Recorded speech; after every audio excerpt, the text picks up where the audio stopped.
இருட்டினிலே நீ நடக்கையிலே உன்னிகளும் உன்னை விட்டு விலகிவிடும்.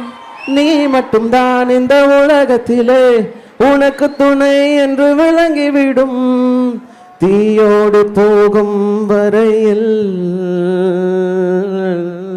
தீராது இந்த தனிமை. கரை வரும் நேரம் பார்த்து கப்பலில் காத்திருப்போம். எரிமலை வந்தால் கூட ஏறி நின்று போர்த்தடுப்போம். அந்த தெய்வ ரகசியம் புரிகிறதே. இங்கு எதுவும் நிலை இல்லை கரைகிறதே. ஹோ மனம் வெட்ட வெளியிலே அலைகிறதே. ஹோ அந்த கடவுளை கண்டா